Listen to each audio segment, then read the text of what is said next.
Hai semuanya, ketemu lagi bareng Mihu di sini. Oh iya, kali ini Mihu akan membawakan alur cerita dari film Donghua yang berjudul Battle Through the Heaven. Mihu mengingatkan sekali lagi ya bahwa konten ini full spoiler.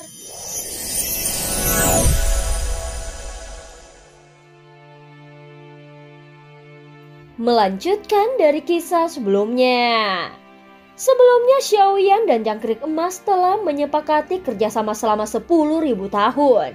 Dan jelas waktu 10.000 tahun ini sudah dianggap cukup bagi Xiaoyan. Bagaimanapun juga, dia merasa perang dengan Taisu tidak akan berlangsung selama itu.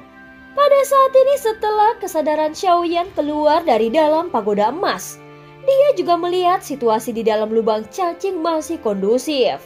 Setelah berpikir beberapa saat, dia memutuskan untuk kembali memasuki pagoda emas dan berniat menaklukkan roh pedang Dinmo. Segera Xiaoyan memasuki ruang Lingsu lagi dan membuat dua makhluk di dalamnya terkejut. Mereka berpikir apakah mereka akan mengalami nasib yang sama dengan jangkrik emas setinggi 6 kaki. Namun Xiaoyan langsung mengeluarkan kembali Dinmo dari bendera penekan jiwa. Kemudian dia mengeluarkan pedang Dongji. Itu sama sekali bukan roh pedang. Setelah sosoknya muncul, terdengar suara tahanan roh dari balik jubah lengan bajunya. Saat melihat Xiaoyan lagi, rambut panjang Dinmo langsung berkibar. Kemudian dia mengangkat kedua jarinya ke atas yang menyebabkan energi pedang ganas menyapu ke arah Xiaoyan. Xiaoyan langsung bereaksi dengan cepat. Seketika penguasa berat Suan muncul di telapak tangannya dan api yang dahsyat mengalir dari dalam tubuhnya. Meskipun kecepatannya jauh lebih lambat, namun dia masih meraung sebelum energi pedang datang. Terlihat api yang membumbung ke langit dan bentrok dengan energi pedang. Saat berikutnya terdengar suara teredam dari dua benturan kekuatan itu.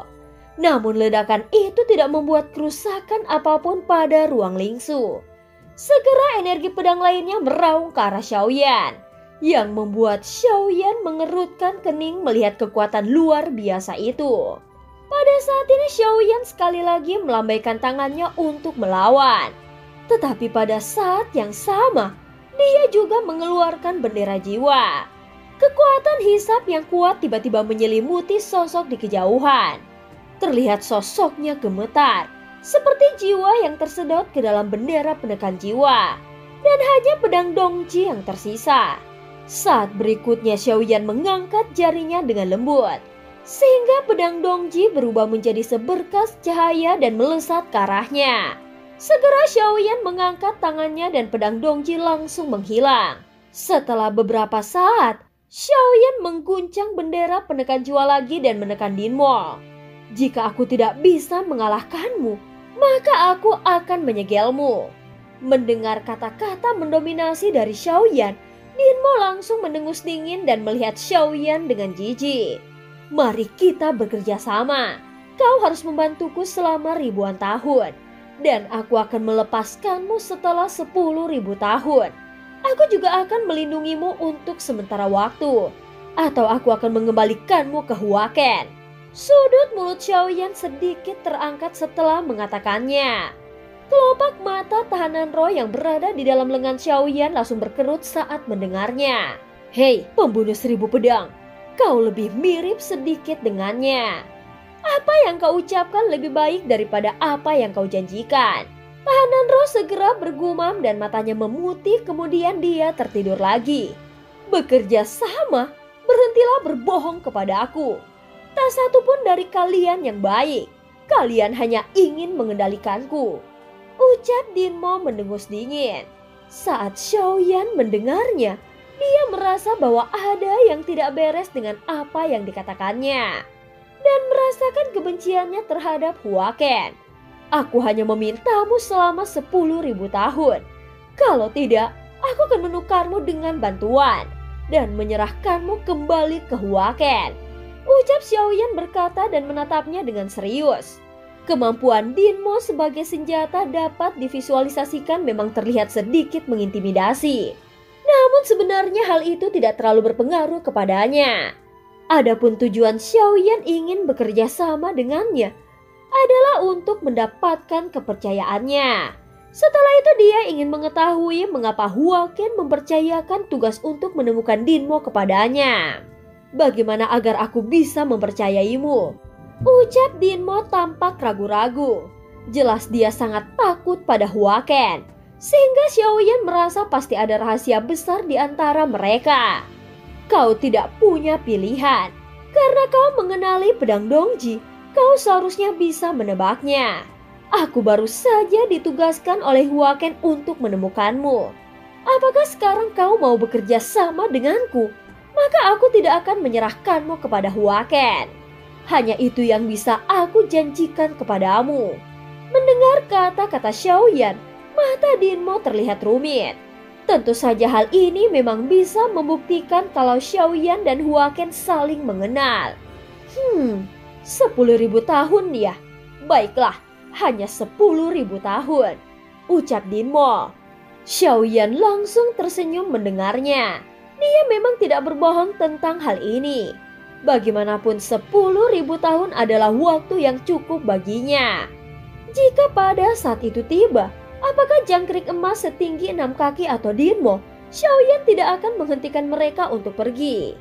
Namun metode ini memungkinkan Xiaoyan untuk menghindari banyak masalah di masa depan, sehingga dia dapat mengendalikan keberadaan mereka dalam beberapa waktu. Bolehkah aku bertanya sesuatu?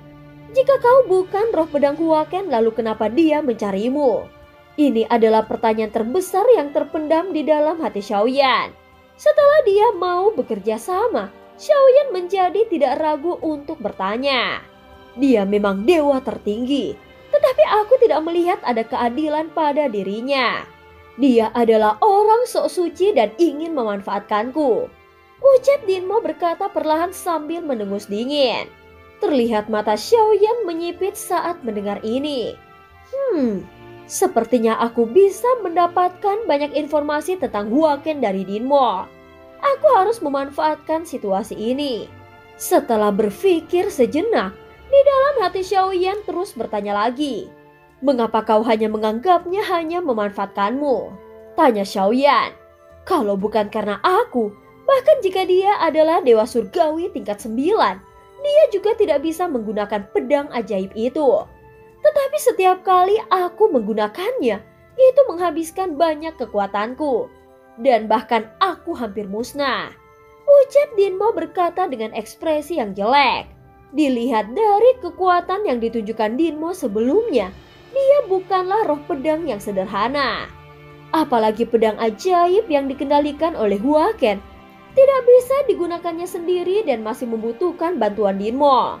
Jadi kekuatanmu seharusnya tidak perlu diragukan lagi. Kalau begitu, aku harus mencobanya dan seharusnya tidak menimbulkan masalah apapun. Setelah mengatakannya, Xiaoyan segera mengeluarkan penguasa berat suan dan langsung muncul di hadapannya. Segera Dinmo mengangkat jarinya yang membuat penguasa berat suan berada di luar kendali Xiaoyan. Itu langsung melesat menuju Dinmo dengan kecepatan yang sangat cepat. Kemudian dia meraih penguasa berat suan di tangannya. Wah, penggaris ini telah melahirkan semangat. Aku ingin mengikutimu untuk waktu yang sangat lama. Sejujurnya, ini pertama kalinya aku melihat penggaris yang sangat besar dan berat. Seluruh bilahnya juga dibuat dari Ibranium dan itu adalah bahan terbaik. Sayang sekali, saat Dinmo memegang penguasa berat suan Xiaoyan, penampilannya perlahan berubah. Dari pria berjubah putih menjadi pria besar setinggi beberapa meter, kulitnya hitam dan ada garis merah di matanya. Seolah-olah penguasa berat suan telah berubah menjadi wujud manusia. Dinmo segera mengangkat dan melambaikan tangannya, yang membuat sebuah bayangan tebal meraung. Xiaoyan melihat ke arah bayangan yang bersiul dan cahaya aneh tiba-tiba muncul di matanya. Dia juga bisa merasakan kekuatan ayunan ini. Dengan kekuatan langkah ke-9 Xiaoyan saat ini, dia dapat mengeksplorasi beberapa kekuatan aturan. Dan samar-samar bisa melihat kekuatan aturan yang terdapat pada bayangan penguasa berat suan. Kemudian Xiaoyan mengalihkan pandangannya lagi ke arah sosok yang berada beberapa meter jauhnya. Segera sosok itu merentangkan telapak tangannya dan berubah menjadi cahaya hitam kemudian melolong ke arah Xiaoyan. Saat ini penguasa berat Suan seolah-olah telah diubah menjadi penguasa berat Suan 8 kehancuran dan dipegang di telapak tangan Xiaoyan. Tetapi saat ini penguasa berat Suan di tangannya bergetar tak terkendali.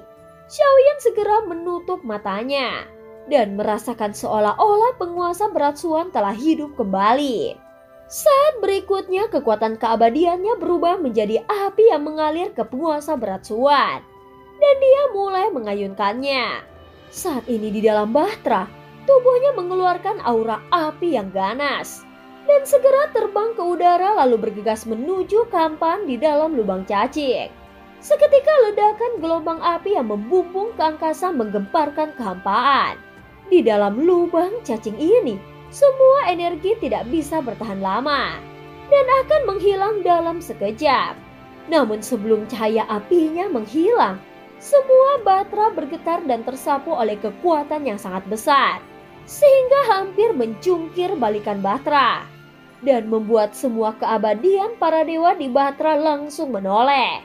Meskipun lubang cacing tidak runtuh, namun badai kampan raksasa langsung muncul menuju bahtera. Dan cerita pun berakhir. Terima kasih udah dengerin Mihu dari awal sampai akhir ya. Jangan lupa untuk like dan subscribe. Sampai jumpa.